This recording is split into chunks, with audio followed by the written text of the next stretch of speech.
Halo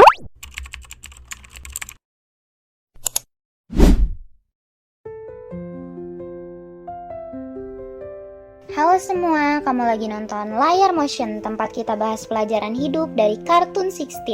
Kali ini di 16, drama cinta segitiga jadi sumber masalah besar. Awalnya Nikki naksir cowok baru bernama Hunter, tapi justru Caitlin yang tanpa sengaja malah jadian sama dia. Dari situlah kebohongan demi kebohongan muncul, bikin persahabatan mereka hampir hancur.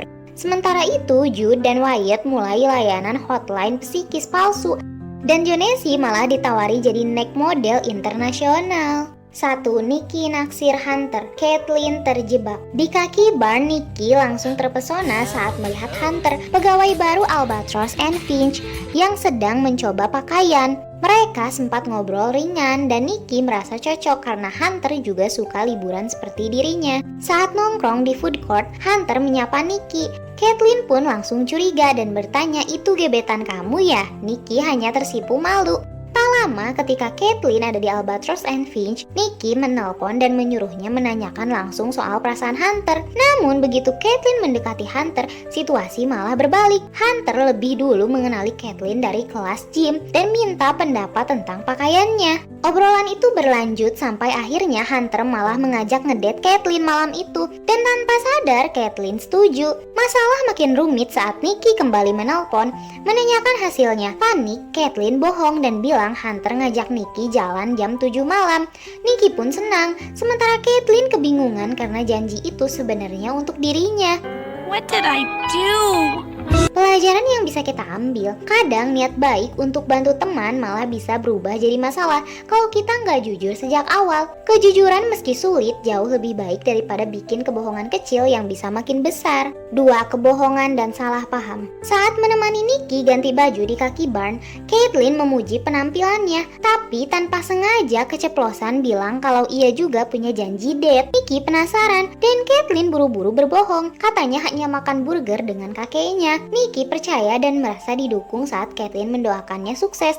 Tapi begitu pergi, Caitlin sadar sendiri, "Aku ini orang yang buruk." Nikki pun menunggu Hunter di depan bioskop. Awalnya ramai, tapi makin malam ia tetap sendirian.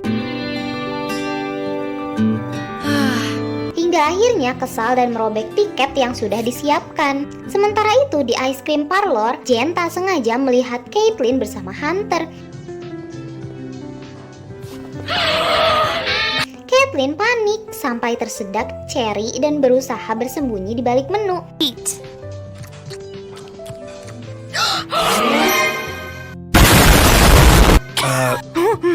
Tapi Jen masuk menegurnya dan akhirnya Caitlin harus mengaku. Jen menasihatinya agar jujur pada Nikki dan Caitlin berjanji akan bicara. Namun tergoda lagi ketika Hunter memesan sundae romantis. Pelajaran yang bisa kita ambil, kebohongan kecil bisa berantai jadi masalah besar. Menunda kejujuran hanya bikin orang lain tersakiti dan bikin kita semakin sulit memperbaiki keadaan. 3. Pembalasan Nikki dan hati yang balik. Keesokan harinya, Nikki gelisah saat bekerja di kaki barn. Clones bertanya soal film, tapi ia malah marah-marah.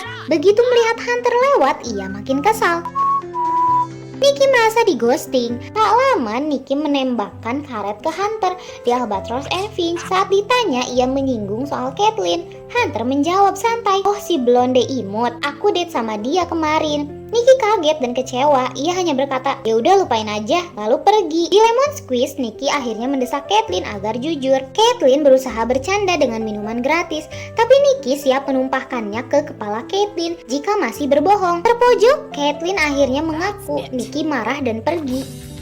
Pelajaran yang bisa kita ambil, hubungan pertemanan jauh lebih berharga daripada berebut perhatian orang yang tidak tulus. 4. Balasan terakhir dan persahabatan pulih. Masih kesal, Nikki membalas dengan menelpon Hunter pura-pura jadi Caitlin mengajaknya kencan, lalu membatalkannya di detik terakhir. Sementara itu, Caitlin yang tidak tahu menunggu sia-sia di restoran sushi, sama seperti Nikki dulu. Merasa iba, Nikki akhirnya menemui Caitlin. Namun sebelum sempat menjelaskan, mereka melihat Hunter datang bersama Chrissy.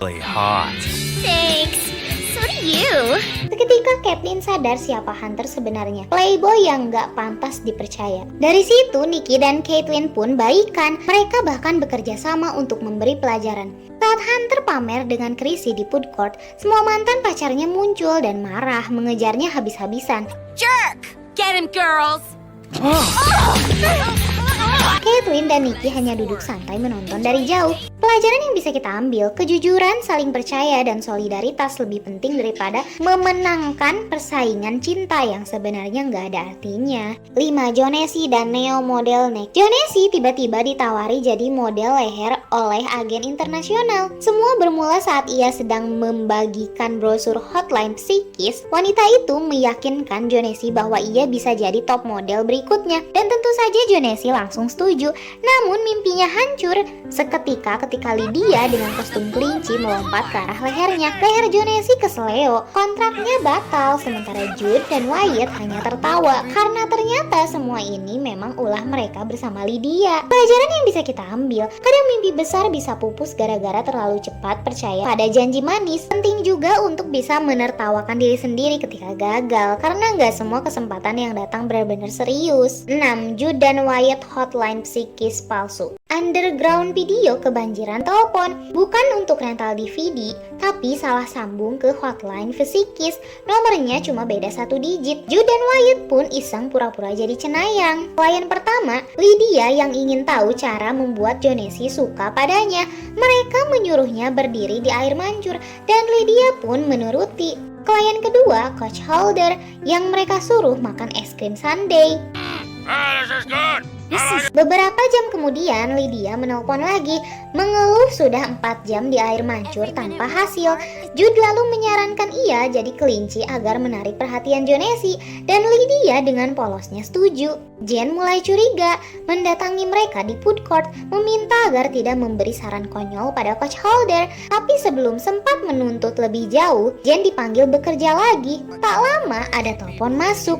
Ternyata Jen sendiri yang menyamar jadi cenayang. Jude dan Wyatt menertawakannya sampai akhirnya sebuah DVD tiba-tiba terlempar ke arah mereka, mengakibatkan mereka takut, panik, dan langsung percaya. No. The DVD's called Hex! Consider the psychic hotline officially off the hook. Padahal itu ulah Jen dari toko DVD. Akhirnya mereka menutup hotline psikis palsu. Pelajaran yang bisa kita ambil, jangan main-main dengan kepercayaan orang lain. Bercanda berlebihan bisa bikin orang lain celaka, dan pada akhirnya bisa balik merugikan diri sendiri juga. Kejujuran lebih baik daripada bohong kecil yang bisa berantai jadi masalah besar. Persahabatan jauh lebih berharga daripada sekadar rebutan gebetan. Jangan mudah percaya janji manis, kadang itu cuma jebakan atau bercandaan. Pada akhirnya Nikki dan Caitlyn membuktikan bahwa solidaritas dan saling percaya jauh lebih kuat daripada drama percintaan singkat. Nah, kalau kamu ada di posisi Caitlyn, berani jujur dari awal atau justru tergoda buat nutupin dulu? Tulis pendapatmu di kolom komentar ya.